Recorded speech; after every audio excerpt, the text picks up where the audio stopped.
welcome to another episode of Fright Mic. I'm Sam. I'm Liz. And today we're continuing our theme, Noir-vember. Woo! That's right, film noir for your nerve.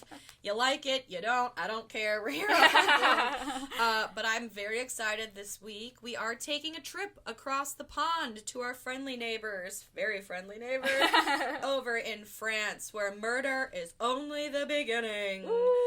That's right. We are talking about 1955's Diabolique, or Les Diaboliques. I know, because when you look at both titles come up. Yeah. Like when you look at the movie. The title card is Les Diaboliques, but on HBO Now, or HBO Max, that's what it is. It's had so many iterations. It just comes up Diabolique. So Here in America, it's diabolic. damn straight, it's devils. How I hate myself. It's so true, though. I feel so fancy saying it, but at the same time, I'm like, am I saying that wrong? I sound like an asshole. I know I do. Well, it's like worse. Is it worse to mispronounce it, or is it worse to say it as an American? Or say it and pronounce it, or just completely butcher it? Right.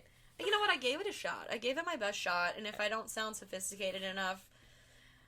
That's on you. That's on me, really. Nah, it's fine. I think it's Les Diaboliques. Sounds so fancy. Yeah, I hadn't seen this movie previously to this episode. I watched it for the first time for it. However, I did hear that it has, I think it was, something I was reading once or watching once that was talking about, the best twists in movies, of all time. I don't even think it was just horror movies. I think it was just, movies.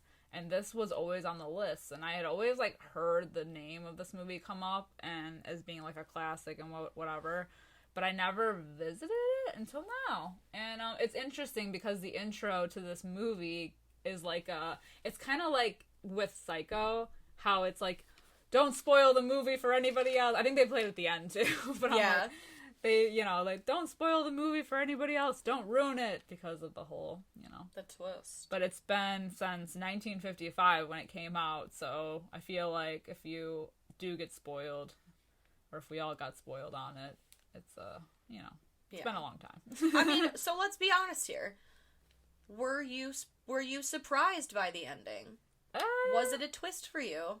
Because... I'll tell you, it was not a twist for me. Yeah, so it's not really. I did see it coming. So I guess we'll say as well, if you haven't seen the movie and you are interested in it, we are going to spoil it like we do with everything. So fair warning, right now, pause, go watch the movie, come back. Ready? 3, 2, 1, and we're back. Glad you've watched it. Are they gone? Right, exactly. Yeah, so I didn't see it coming because of how she was acting the whole movie, which is actually a point that I want to talk about later. The one actress who plays Nicole. Talk about a queen. Yeah, I love her. And breathe, I love her. Oh my god, yeah, so this movie was actually interesting. It was interesting. Yeah. I guess I'll just go into ratings. Like I said, it came out in 1955. Currently has an 8.1 out of 10 on IMDb. Super high. 96% over on Rotten Tomatoes. Damn. Also supremely high. Damn. Very good. I would say film... Two very enthusiastic thumbs up. Yes. So, I know we did Gaslight on the previous episode. That also had pretty high ratings. This one... very high ratings. The next couple movies we're going to be doing also have some pretty decent ratings.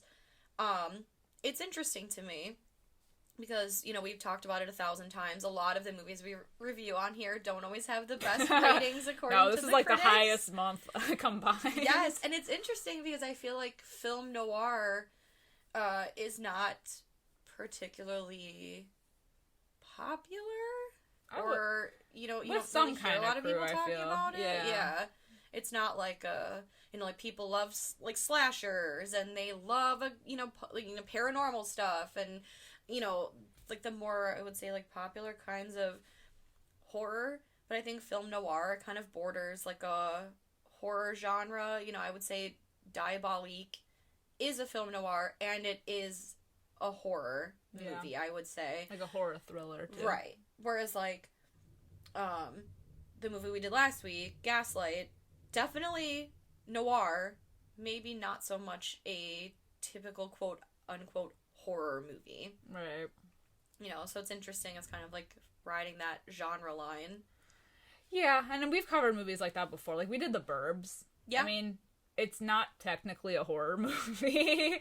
It's more a comedy than anything, but there's horror elements in it, which I don't even mind. Like, I consider, if there's something dramatic about these movies, and I agree. I don't think film noir is... I think there's, like, a certain crowd for film noir, or people who are more passionate about that, like, time, that, like, whole style of everything. I like it. I mean, I think it's, like, comforting in a way. Yeah.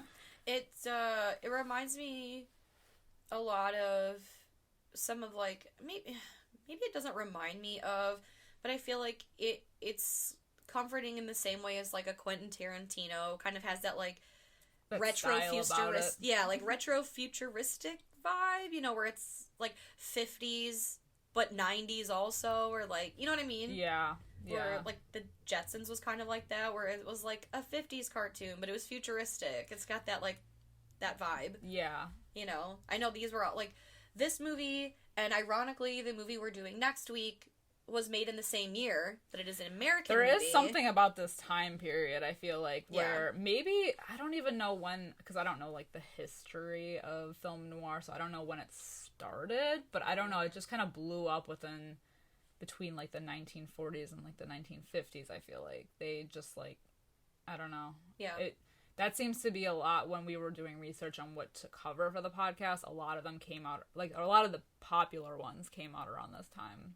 I would even say, they try to do, like, maybe not a revival, but a little bit of, like, a style revival, with, like, Zack Snyder, or, like, The Spirit, when that came out, and Sin City, very, like, film noir, and The Spirit, don't even come for me about The Spirit, no one liked it but me, but I think it's a great movie, I like it. But I like Sin City, so. It was Sin City style, I don't know, people didn't like it, it was not well received, but I really like it, so don't fucking come for me, I don't want to hear it, I don't have the time for you. Don't come for me in the comments. Right, please don't at me, I won't hear it. Oh, it's funny, too, because I say I enjoy film noir, but I feel like I never, gravitate towards it, you know? I don't seek it out. The most I've ever seen of film noir, if you can even call it film noir, is Who Framed Roger Rabbit. I was thinking about that. You read my fucking mind. I was like, yes. I'm a connoisseur. Who Framed Roger Rabbit? Yeah, literally. Oh my god, you literally read my fucking mind. That's wild. Like, that's, like, the closest I came before. I mean, I like Dick Tracy. But I like that, I like the, like, black and white, the seedy neighborhoods, the smoke in the streets, everyone is a shadow. Exactly. I was like, what are you doing over Everything here? is so dramatic and just, I don't know, man. I think it's cool. Although, it's different. I will say, the movie we're doing next week, and I won't give it away, you'll have to tune in, but I did not like it, and it made me feel very uncomfortable, and we will get into it next week. I'm very excited and excited. It made me uncomfortable, so... Anxiety-inducing. Yes. On the whole, I think the genre is great, and very different, and very interesting, and I think it harkens back to a very different time, and I like some, like Sin City, where it does, like, it's got that old-timey feel, but in a more... Not futuristic. What's the, like... Yeah, I get a more modern take. A more modern take. Modern, yes. Yeah. So I do think it's cool. Yeah. But that movie particularly, you can keep it. I will not be rewatching that one. Yeah. There's also something kind of comforting about... I don't know what it is. Like, you know how... It's almost like when you're in, like, a busy city, and most of these take place in, like, cities, obviously. It's, like, the bustling streets of New York during the day, but then at night, everything is quiet. Yeah. So quiet, and, like, there's still, like, marquees and lights, but everything's quiet. The streets are, like, deserted. Like, you go into, like, a coffee shop, and there's people in there, but everything is, like, hush-hush, and I don't know, there's just something about it that's, like, comforting to me. Mm-hmm, yeah. In a way, and I think it's just, I feel like black and white movies are that for me. Like, I don't know. If I'm ever having, like, a really shitty day, I'll throw on, like, a classic black and white movie. Yeah. Really boost the mood. Absolutely. It's like a warm hug going to bed. Right. It's the bright whites during the day and then the hiding in the shadows in the dark at night. Exactly. Yes. Exactly. And Diabolique is no exception. Although it's not really in a town per se, like a city. It's not in a city. No. It's primarily in an all-boys boarding school. Yes, which is owned and operated by 2 out of the 3 of our main characters. Oh my God. One of them just works there. Yeah. Yeah, go ahead. Well, the man that runs it is a piece of shit. The biggest piece of shit. His name is Mikel. I hate him. And it's his wife that owns the boarding school. It's like her family owns it, and her name is Christina. And then, of course, we have the mistress, Nicole. I love her. It's a weird situation. Off the bat, I was already confused going into this movie because of the situation. So Christina and Mikel are married. However, it's like, obviously he's like an abusive asshole. He's a piece of shit. He's the worst. He's such a dick to everybody. He like runs the school and he treats everyone like trash. And Nicole is his mistress, but Nicole and Christina are like friends, and it's all like open. Like he flaunts the fact that he's having an affair with Nicole in front of Christina, and it's all known, but yet they're still chummy with each other. But they both seemingly hate him. Yes. Like, I know in the beginning of the movie, she's wearing sunglasses to school, and she's like, I have a headache, but then, in private, she takes her sunglasses off, and it's a black eye that he gave her, and she says, is it from Michel, or I think it's Michel, Michel, it's French. Michel. Yeah. Right? Yeah, yes. I think so. I was gonna say Michael, but I don't think that's right either. I think it's... that's the American version. Michael. Michel. There's me butchering everything again. I think it's Michel. I don't know. I'm gonna call him Mike because he's a piece of shit. And the smarm, the pure smarm that lives on his face, it sickens me. It's permanently plastered on his mug. Oh, I fucking hate him. I think he might be the worst person that we've ever talked about on this podcast. Ooh. I don't know. I mean, maybe. Jury's out, but he's up there, top 5. Yeah. So, like, the teachers are all talking about how it's so weird that the wife of the owner, or, like, the wife of the principal, he's, like, the principal of the school, it's so weird the wife is comforting the mistress. What a weird dynamic. And they're meeting in secret in the science lab or whatever, and the students are talking about, oh yeah, and she was showing her this vial of something, but like it didn't look like perfume, and they're conspiring. It's a 3-day weekend coming up, and all the students get to go home, right? Yeah, I'll leave. And Christina's talking about how she's going to her place, which is out in the country. Oh, Nicole. Nicole. Yes, yeah, Nicole's place. And she tells Christina basically like, hey, this plan that I've got in place, you're in or you're out, but it's the only time we can do it. So if you're serious, I really think about it. If you're serious, we gotta do it. I ride at dawn. Ride with me. Yes. So she mulls it over. She thinks about it. Christina chews on it a little bit. Her husband is just such a piece of shit. He is. That she's like, all right, I'll do it. I'm with you. It's interesting because the whole plan is to basically lure him to Nicole's apartment in the country, away from all the people, and have Christina there and have her call him to lure him there with a threat of a divorce. Because that's something. Yeah. That's something that should have happened forever ago. Let's be honest. Because let's talk about it. I mean, like, even, like, leading up to this weekend, they're all eating in the mess hall, the cafeteria, whatever, and Christina gets very upset with her husband because he's a piece of shit and talking about things that assholes talk about, and she says, like, I want to die. And he says, okay, great. Do it quickly so we can move on. Right. Like, how much is it going to take? Right. For you to, like, up and leave. I mean, she owns the place. She can owns kick his ass out, you know? But she's so fragile, and they talk about she has a bad heart. So she has a heart condition. That's a big part about this movie. Yes. And I think, like, even the night, the whole, I think the night before she tells Christina that tells Nicole that she's going to come and she agrees to the plan, they don't show anything, but I feel like they allude to the fact that Michel rapes her.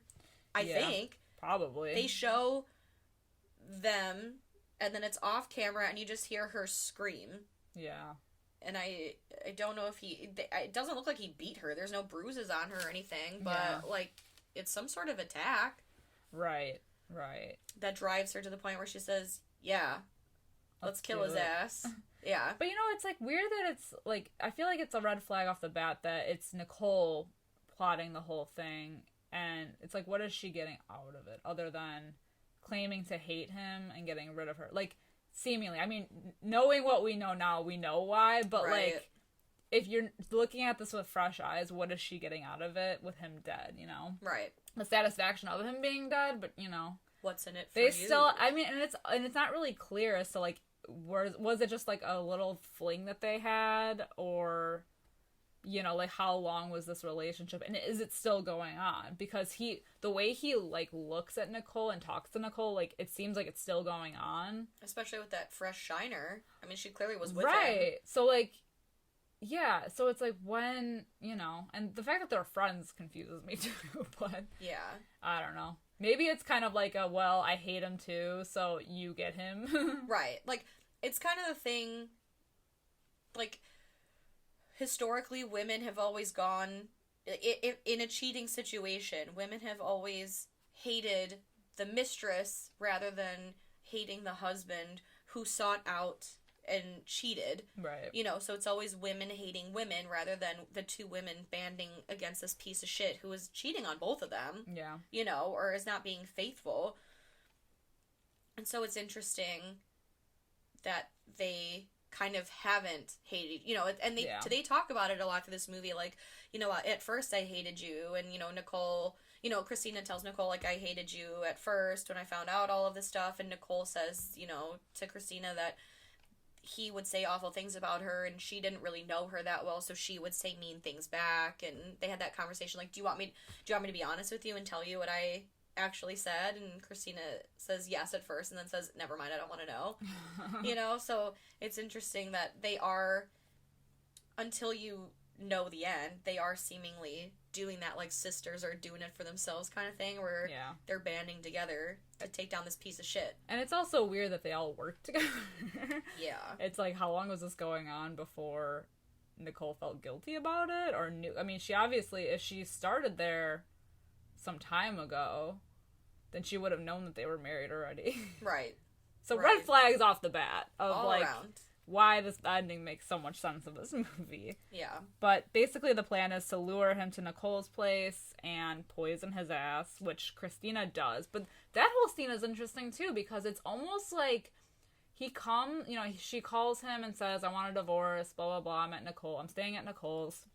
And he comes in, and it's like we get the many, like, faces of both of them, I feel like. We see, like, she obviously is, like, hard-headed at some points, but then, you know, like, definitely going through with the plan and, like, debating what to do with, like, the poison that she has, that she's gonna slip into his glass, but then at other times it almost seems like she is hesitant to do it, like, she's like, like, second-guessing it. And then him being, like, the abuser that he is like, you know, oh, well, you're not really gonna do that, and, like, almost guilting her, and then getting aggressive again. It's like, oh, we're getting, like, 50 shades of all of these motherfuckers. Exactly. Well, he's a liar. Well, I don't even know if you call him a liar, because he's very upfront about his cheating. Right. But he's clearly an egotistical, selfish... manipulative. prick. And... he plays that to his advantage because he knows that she's... What does he call her in the beginning? Like a ruin. Yeah. He says she's like a ruin. So he knows that she's got a bad heart and she's, like, you know, health-wise is weak, but also that he can play off of the fact that he knows, well, obviously she loved him at one point, right. so he can manipulate her that way, and use the fact that she does have, like, the heart condition, and her heart couldn't take that kind of, Right. Just so, I know. That's why it gets so hard, because you can tell that she did love him when she kind of is like, actually, no, never mind. I don't want to go through with this. And you can see it. She's like, I don't want to, but then, She's like, kind of like that the whole movie, though. She, like, wants to be a part of it, but doesn't. And is, like, when things start getting really bad is when she really starts pulling away, but still covers up her ass and Nicole's. So, like, ugh. Yeah. It's a lot. It's a lot. But it's, it's an interesting scene because you get to see, like, the different, like, not phases, but they're different, like, the different shades of their personalities coming out. It's so bizarre. But so she does commit to drugging his ass, throws it in his whiskey. I think it's like an expensive bottle of wine. Maybe, I have no idea. He downs it. No, sure either way. A few glasses. Oh, it must be like a whiskey of some sort because she doesn't pour it in like a wine. It's like a. It looks like a Scotch glass. Yes, thank you. Like a highball glass. Yeah. And so, between her and Nicole, they drag him into the tub, and they drown him. His face is super goopy. It's like, oh my god, his eye is, like, rolled back in his head. I fucking die. Incredible. And, like, Nicole's the one that's doing it for the most. Like, she's the one that's pushing down on him, because he's, like, basically paralyzed and can't move from the drugs.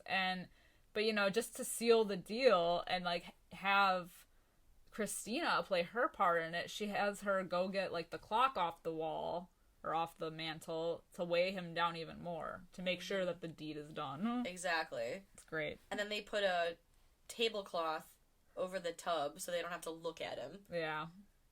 So, some Houdini shit going on here with that tablecloth. And then this is interesting because then by the time, so he's dead, and they throw him in the truck, and then they put him in the pool at the school. Because they want someone to find him and make it look like it was an accidental drowning. Right, and the pool is, like, gnarly looking. Yeah, it's real No gross. one's been using it. But I think it's so bizarre that they want it to be at the school, like, with the kids around. Yeah. Like, how morbid. Especially the way that she, like, just has the boy go in the pool later on. Mm-hmm. And, like, in hopes to find the body. I'm like, oh, it's gonna scar that kid for life. Right. It's so sick. And the plan even, it's weird anyway. So they make it a point to show that they are leaving to go to Nicole's place out in the country. They are seen by her tenants that live above her. Yeah.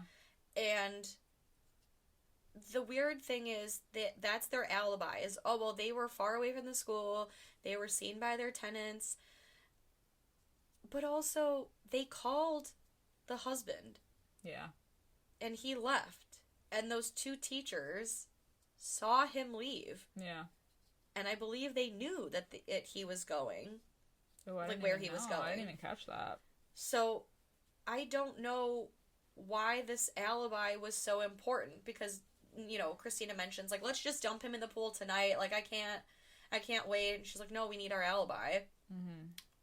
But they saw him leave. So it's not like he could have wandered in the pool accidentally one night and got, and drowned. They saw him leave. Right. I don't get it. Because they keep talking about, oh, well, even when they come back to the school, they do, like, the honk that supposedly signifies that it's him. Yeah. And, I don't know. The whole thing was kind of a little bit confusing to me. Unless I just missed something. This movie is in subtitles, so unless there was, like, something lost in translation, or maybe I just missed it, I don't think so.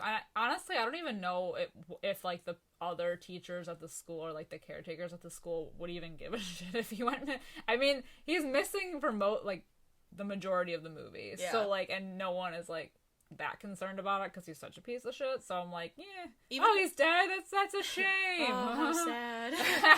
Well, even I think it's the groundskeeper, or maybe the other teacher, and he says, I mean, if the wife's not upset, I mean, I'm not going to be upset. Right, exactly. Like, everyone's just kind of like, I feel like she could have laid it on a little more thick, though, of being like, I'm upset, my husband is gone. Have you seen him? Have you seen this man? It's like business as usual. She goes back to teaching, like, the next day. Right. Like nothing is happening. And they're very antsy about this whole plan. So they know his body's in the pool. They figured they didn't weigh him down, so he's gotta float back up eventually. And the next day, when no one said anything, she's like, oh, well, give it till, the morning or the whatever, and if his body doesn't show up, we'll have them drain the pool. Yeah. But they need an excuse to make them not seem guilty. So Nicole throws her key in there. And makes the one boy go get it. When they pull up his lighter. They pull up Michel or whatever his name is. His lighter. Yeah, Michael's lighter. And they're like, oh, that was the principal's lighter. That's crazy. And then they don't, but she's like, oh, but you didn't find the key, right? And he's like, no, it's, what does he say? He's like, it's like chocolate soup down there. Aww. It's so dark. So they have the groundskeeper drain the pool, and she's freaking out the whole time. And when she runs over there to see the body and finds out that the pool is empty, she faints next to the pool. So dramatic. My God. Dramatic. Oh my God, talk about looking guilty. Like, why are you fainting, man? Yeah. What were you expecting us to find? Right. But, I mean, they blame it on the fact that she's not well. She has a bad heart. Yeah. Yada, yada. So she gets away with it, I suppose. And Nicole's really good at putting on the act of, like, oh, like, she takes care of her the whole movie enough so that, she gets what she needs in the end. But, yeah. She seemingly is, like, a good friend to her throughout the movie. And she, when Christina loses her shit at times during the movie, because Nicole's, like, pretty, like, hard-headed about the whole thing, and is, like, the one that's, like, keeping her shit together. When Christina, like, has her numerous breakdowns, she's, like, there for her to be like, fucking snap out of it. Yeah. Get your shit together, or we're gonna be guilty. So, and it's a pretty big plan, because as we learn in the end, it's a big plan that, like, a lot of things had to go right. So for Nicole to be so, like, cool about everything, yeah, she holds her own. And it starts to become sort of like a ghost story, because, obviously it's a boys' boarding school. The boys are back from their break as well, and this kid, oh my God, his name is, like, Monet or something. This poor kid. I know, and he has a slingshot, and he broke a window, and he said, he was digging the hole, that's what it was, and they're like, what are you doing? And he's like, I saw the principal, and he told me as punishment for breaking the window with my slingshot, I had to dig this hole. And they were like, you saw him? And they're like, he's like, yeah, I saw him. And they're like, well, that's impossible. He's not here. You couldn't have seen him. And he's like, no, I promise you I did. And so now it's like, oh my God. How was he lurking around? I know, like, no one except this poor kid saw him. Weird. Yeah. It's a school full of people. Right. And all the while, Christina, she keeps threatening. She can't take it anymore. She's threatening Christina, saying, that's it. I'm going to the authorities, because they find in a newspaper article that a man's body was turned up in the Seine. And so she's like, I gotta go identify the body. Like, that's gotta be him. So, like, but how did he get there? And so she goes down to the morgue, proves that it may or may not be her husband. So the guy asking, like, well, prove to me that your husband's body, like, okay. It's so bizarre. So they show the body, and it's not him.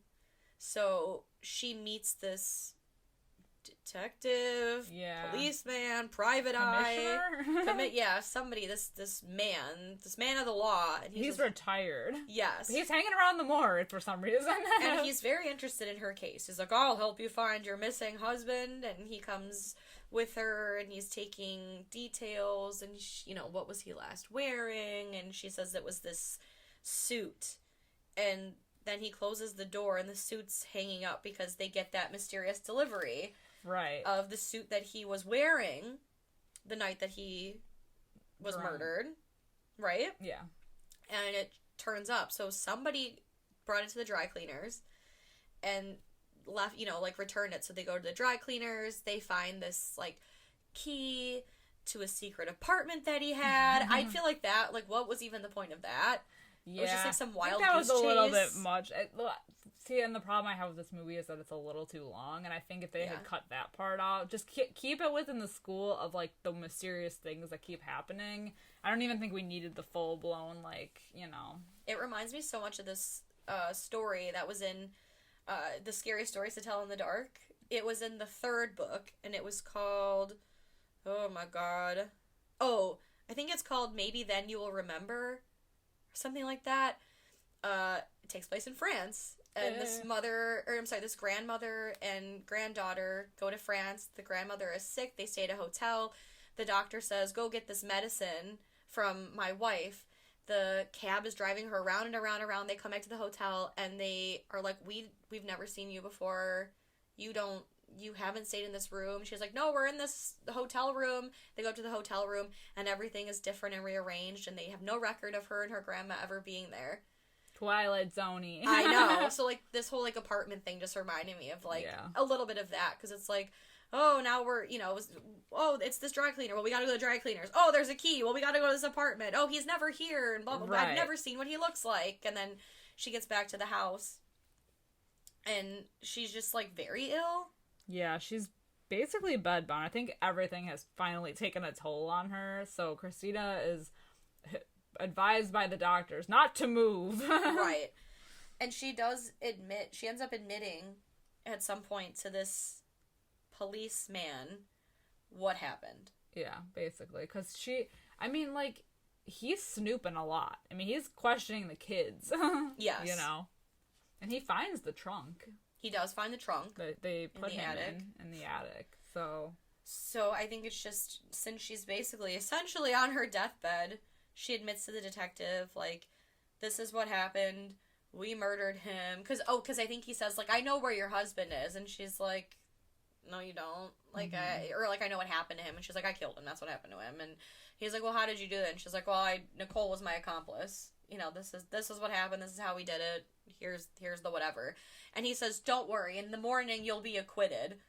Like, why do you like her so much? Like, I know. What is in it for you? You're a retired police, like, commissioner, whatever. Right. And maybe because she's, like, on her deathbed. Like, maybe. What's the point?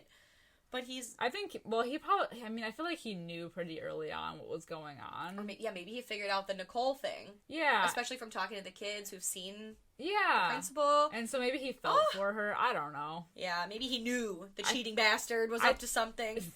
And he was. But I think the creepiest part was when they took the class photo, and then you could see him in the window in the background. Oh, yes! Oh, that's like the best, like, so creepy. It's so good. That part, I was like, ooh. Oh, he's just standing behind them with, I hate it. I hate that. No, I loved it. I thought it was great. I know. Great touch. But, like, the final conversation that Christina and Nicole have, Nicole is like, you know, Christina's like, you know, the jig is up. You better leave town. And, you know, of course, Nicole's like, I'm not leaving without you. Okay. Right. Just go. Like, she's bedbound. Like, at this point, Christina basically is, like, dying. Like, or knows she's dying, or, you know, whatever. And is like, just go on without me. Live your life. So Nicole's like, I'm out of here. Peace. Right. So she leaves. But, of course... Like, basically later that night, she hears something, doesn't she? Yeah, there's, like, noises around the house. Yeah, it's something, basically, she wakes and hears something. It drives her out of bed. She goes past, I mean, because they live at the school. It's a boarding school. So she walks past the, like, science lab from earlier, and we see, like, somebody was in there, you know, like, dips in there, and she hears typing on a typewriter in the room down the hall. So while she's walking that way, we see someone is coming out of the science classroom, and she gets to the room, and there's a typewriter with things typed on it, and it says, it's just, what does it say? Like, his name over and over again. It's his name over and over again. And it was very, like, The Shining. I know, I was so reminded me of that. Yes. But it was just, like, over and over again that someone was typing it. Yeah, and then it basically just, like, this whole reveal, she runs down the hall, she's terrified, and basically when she gets to her room, she goes to the bathroom, right? There's a bathroom in her bedroom. Yeah, she goes in the bathroom and finds Michael. You get whatever. in the tub. Dead. Like he was previously at Nicole's home with the bulging eyes and the goofy ass face. The goofy look on his face. Right, and then the creepiest part of all is he starts to rise up. Oh, yeah. And it reminded me, I'm telling you, I had a recurring nightmare as a child. I watched my great-grandpa passed away. I was probably like 9, 8, 9, somewhere in there. And I remember looking at him at the funeral, and like a couple of my great-grandparents had passed before, but I was so young that it really didn't have an impression on me. But this one, for whatever reason, when my great-grandpa passed, it had quite an impression on me, because this recurring nightmare I had was where I was at his wake, and I'd go up to the casket, and he would sit up, grab me, put me in the coffin, and close the lid, and then he would walk and join the party. That's always my thought every time I have to go to a funeral, and like they want you to like go up by the body, and I'm like, Yeah. Like I am like, you know, it's like creepy enough as it is if you really think about it, like, ick, but it's just a husk of a person. But also, like, you kind of, like, wait for them to move or, like, make any movement, and it's, like, just the thought of that happening. Nope. Yeah. I know. Get the fuck out of there. We reviewed VHS 94 over on our Patreon, so if you are not a patron, please go check that out. Please join. But in VHS 94, there's a short story in there. I think it's called The Empty Funeral, something like that, and very similar vibes. But yeah, so he rises from the tub, and she essentially, it's enough to give her a heart attack. She's got a bad heart anyway. She collapses, and I do think it's funny because he goes to check her pulse, and you can see her breathing. Like, I mean, it's not even like hidden at all. Her face looks dead. She's on the ground like. But her chest is just rising and falling like normal. She did not give a fuck about acting that day. Well, I guess maybe that might answer the mysterious ending. Oh, true. Maybe. I don't even know, but... Shook! So, seemingly she's dead, and then out of nowhere, bursts through the door our girl Nicole. Yep. And he pops these, like, contacts out of his eyes that make his eyes It made me feel some kind of way. Even though I have contacts, like, watching someone else do that. Yeah. And they're like, oh, thank God our plan has come to fruition. That old cow, like, we got her. Now we can live our life in peace without this hoe. And we have all her money. Yes. We have her school. We have her money. It's great. And this fucking cop shows up and he's like, no, you don't. Not on my watch. You've just admitted everything. He just, like, comes out of the closet, like, I saw the whole thing. Exactly. Like, what the fuck? Like, where was he? Like, 5 minutes beforehand, Christina would still be alive. Exactly. But again, like you said, I didn't even think about it. Maybe it's all, like, when he says, don't worry, by the morning you'll be acquitted. Right. Maybe they had a plan of their own. Oh, maybe. Because then, you know, it's like, oh, you know, he catches them or whatever. And then, like, you know, the next day or a couple days later, whenever it is, the boy... Monet, whatever, the boy that said that he had seen the principal before with a slingshot, he's got his slingshot again, and they're like, how did you get that slingshot? And he says, well, Christina gave it to me. I mean, he doesn't call her that, but, you know, he's like, she gave it to me, and he's like, impossible, you saw her body be wheeled out of here earlier, and he's like, why don't you believe me? Like, she gave it to me. She said, go have some fun.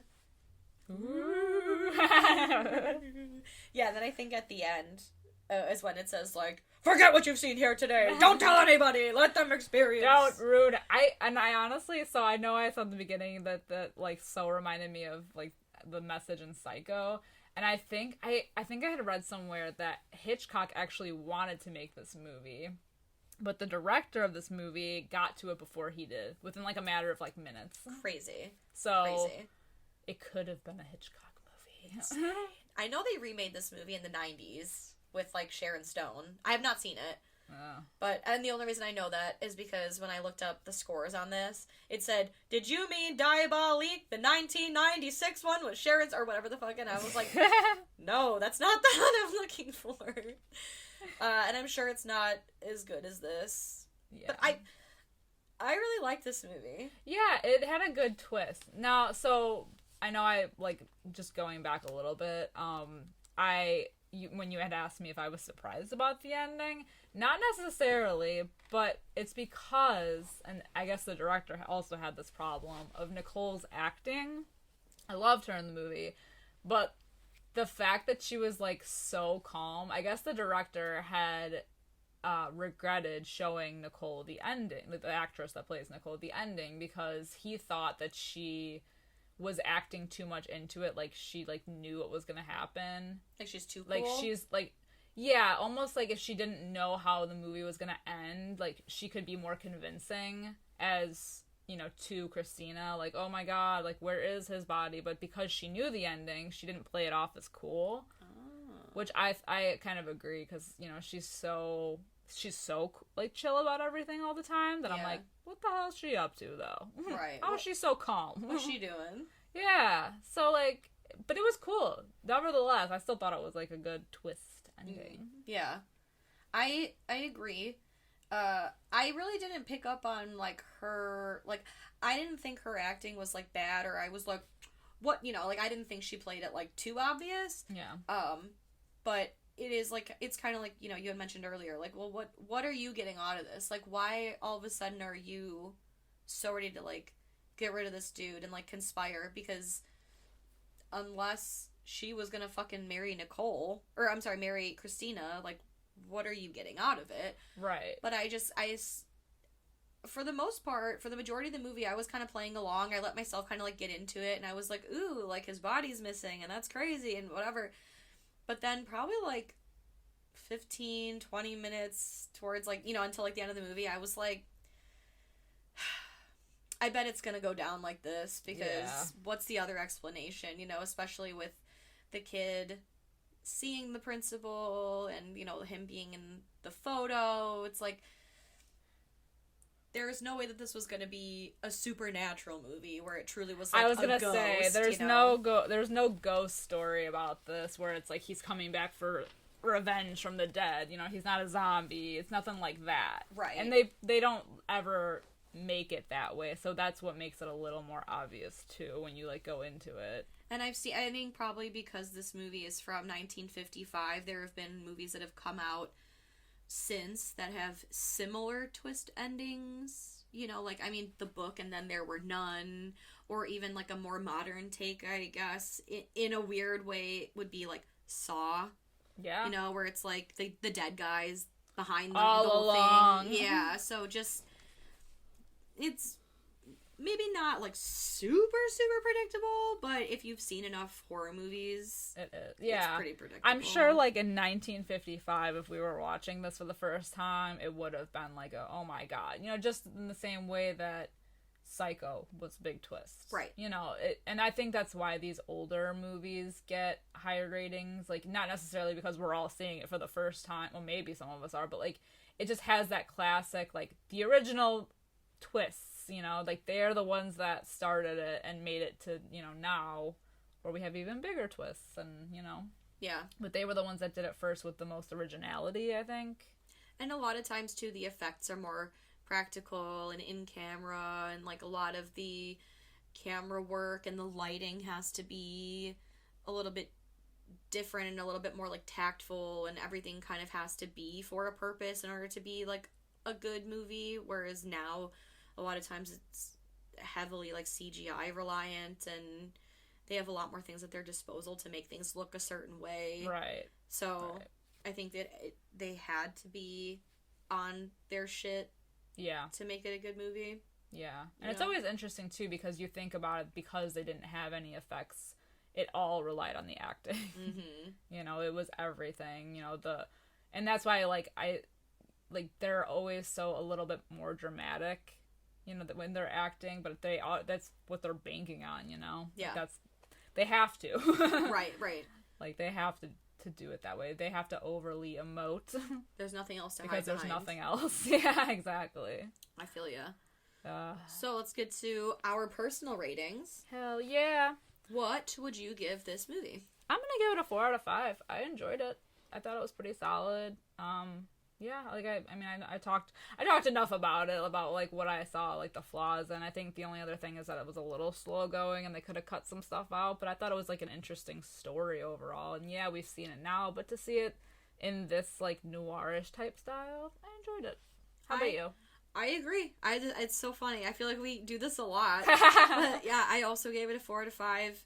All the reasons discussed here on the podcast, all the same reasons that you brought up as well. I did also agree that in the middle it did kind of drag just slightly. The apartment thing really amounted to nothing. Yeah. But overall, I thought it was a good mystery. I liked it, like, the pictures always, like, spook me out, you know, him appearing in the group photo was interesting. You know, they never even, like, tried to look for him. You know, like, they saw him in the photo, and then, like, nobody, like, thought to, like, look beyond that. Because Nicole wasn't the only one that saw that picture. Right. Like, one of the other teachers was like, is that him in the background? But nobody thought to, like, search the house, you know? Right. No one even bothered. Like, you figure, okay, he hasn't shown up. He's essentially disappeared, except for one student claimed to have, has seen him. And now he's appearing almost like a ghostly apparition in the background of the school photo. No one thought to call the police. The real police. To investigate. The non-retired police. Exactly. Yeah. Whatever. What a world. I know. So there you have it. Alright, guys, well, we have discussed this movie at length. I have nothing left to say. I should say we have nothing left to say. Nope. Let us know if you've seen this movie. If you have not, I highly recommend that you do check it out. I do think it's worth a watch. Don't watch the 90s one. I haven't seen it. I can't tell you if it's good or bad, but just, it's always worth watching the original. Oh, yeah. The way God intended. If you have seen it, though, let us know what you think. Leave us a comment. We are on Instagram. We are on Facebook. We are on Twitter at Fright Mic Podcast. We also have a fun little Facebook group as well. Oh my God, what is it called? The Fright Club. Fright Club. And where we just, like, share funny memes and just, like, BS. And, share general opinions. Exactly. It's just a fun little extra. We are also on Patreon. I know I mentioned it earlier. Shameless plug. But we do like to review kind of more newer movies, newer releases over there. We have random just like hangout chats, our thoughts on the Friday the 13th. We have our Friday the 13th rankings. I know at one point we did a fun like literal fright fight where we came up with lists of horror movie characters and who would win. That's a good one. That is a good one. So, lots of fun, spooky extra goodies over there. So please join Patreon. We do appreciate it. We need your support. Yes. And for the patrons we do have, we love you. Of course we love you. You mean the world to us. You all do. You're our family. Our only friends. You're all our children. But our patrons are our favorite children. I'm kidding. But go ahead and check us out over there as well if you're interested. And then, if you would be so kind, anywhere that you can leave a 5-star review, a nice little comment, a thumbs up. It really helps us get our name out there, grow the Fright fam, really helps us out. We want to just, like, grow and chat. We want to become a virus and spread. Exactly. We want to find more cool cats and kittens that have the same interests, just like we all do. Let me think. What else? Is that it? I feel like that's it. Tune in next week for more Noir-vember. We've got a doozy coming up for you. And if you haven't, we did Gaslight last week. That was a lot of fun. That's a great movie. Check that one out as well. Ingrid Bergman. Yes. Oh my God, I said it wrong again. Just like last week. Ingrid Birdman. Birdman. So much butchering. Why can't I talk? Ingrid Bergman. Yes. And we did drop a hint about one of the movies we will be doing for this month in the Gaslight episode. So if you kind of like to predict and guess what we will be doing, go ahead and check that out. But until next time, I'm Sam. I'm Liz. Rest in peace.